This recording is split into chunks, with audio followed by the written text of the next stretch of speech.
Hello Sudoku friends and welcome to an evil puzzle by Websudoku.com. You can find a link to this puzzle in the description for this video. I have to say that on the surface it looks very easy, but you never know with these puzzles. They are computer generated and sometimes they start off very easy and then they end up with some kind of a chain or some special pattern that we need to know and understand to solve the puzzle. But for now, let's see what we can do. There's a couple of 8s blocking across here. So this must be an 8.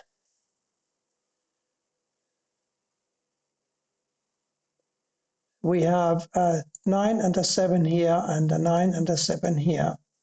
And they pretty much guarantee that these two squares have got to be a 9 and a 7. And since this 4 blocks up here and these are 9 and 7, this must be a 4. And these, of course, therefore, a 6 and a 2.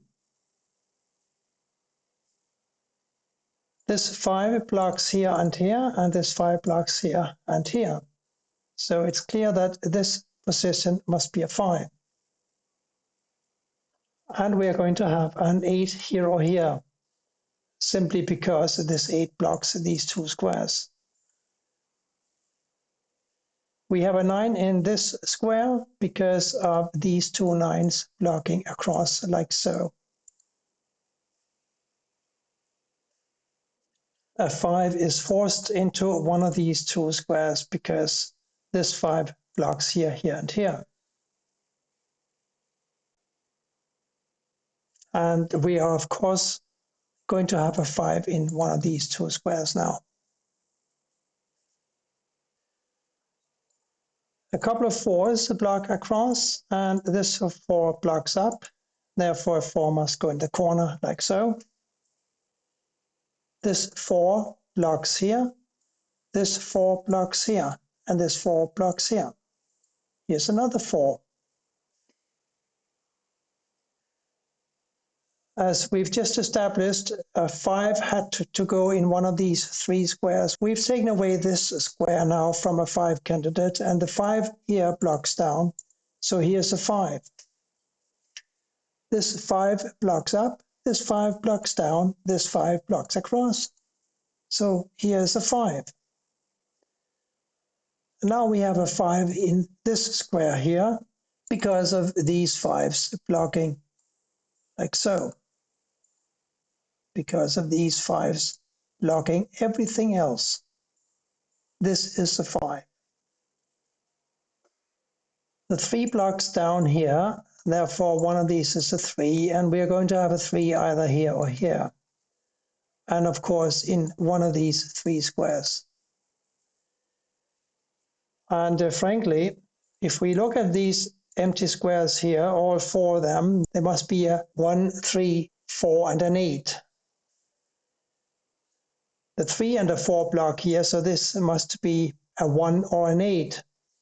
The 3 and 4 block here, so this is also a 1 or an 8, and these two must be a 3 and a 4.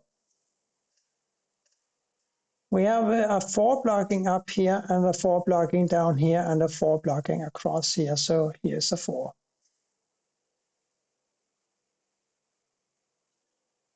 Let's see if we can do more with the center column, column 5. These, as we recall, have to be a 7 and a 9, and therefore these must be a 1, 6, and an 8.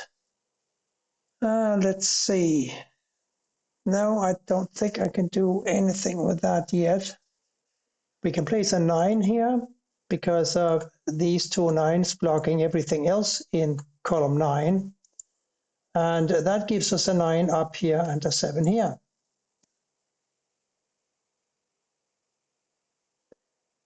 Two 7s block across like this, therefore 7 goes here.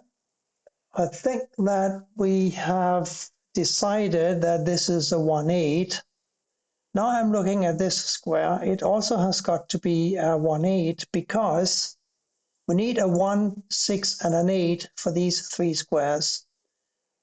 And there's a 6 blocking here, so this is a 1-8. There's a 6 blocking across here, giving me a 6 here or here, blocking across. So this is also a 1-8. And that means that the 6 must go here. Now we have 2 6s blocking across, and 1 6 goes here.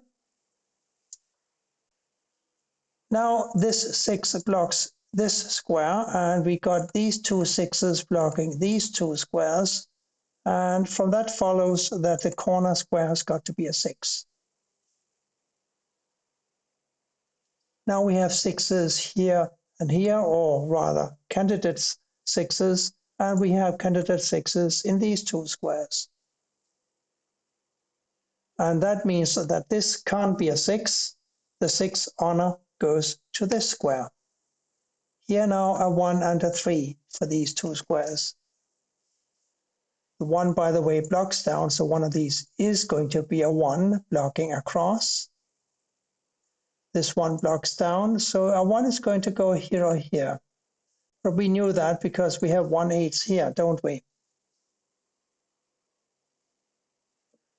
And we actually do need a 1/8 and a 3 for these 3 squares. We've got a 1 and an 8 blocking down, so this has got to be a 3. Which now blocks up. This 3 blocks down, this 3 blocks across. Here's a 3. And this 3 blocks across, giving me a 3 here. So now we got a 2 and a 2 blocking up. So a 2 must go here or here. We got a 3 blocking up, so a 3 goes here or here. And that means that these 2 squares cannot be a 2, they cannot be a 3, there must be a 6, and there must be a 7. The 7 blocks over, giving me a 6 here and a 7 here. That 7 blocks across, this 7 blocks up. 7 therefore has got to go here. And these 2 7s block here, the 7 blocks here, 7 goes here. Here we have an 8. These, I think, that must be a 6 and a 2. The 6 blocks over, here's a 2, here's a 6. Is that all the 6s? No, we still need one more. Where does it go? Oh, it goes here, of course. Giving me a 2 here, and a 2 here, and a 3 here. Very easy. This must be a 3. This 3 forces a 3 to go here. This 3 blocks across. These 2 3s block down. Another 3 goes here. And this last square, of course, must be a 1. That gives me a 1 here and an 8 here. And a 1 here. And here we have an 8. One of these must be an 8, and this 8 makes sure that it can't go here, it must go here. And this must be a 1. Which blocks across? This 1 blocks across, a 1 goes here. And this 1 blocks here. This 1 blocks here and here. A 1 goes here, and therefore we have a 1 here. The corner square here firmly belongs to a 2. Therefore, this must be a 2, and this has got to be a 9. Which blocks down, 9 blocks over, 9 must go here, and the last square in this row has got to be a 4. This 4 blocks down, giving me a 4 here, and an 8 here. 2 and 8 for these squares, the 8 blocks down, giving me a 2 here and an 8 here. That was not that difficult, but it did require a little bit of a logical thinking, and for that we are grateful. It's not a bad puzzle, and I enjoyed solving it. Thank you for watching. Bye for now.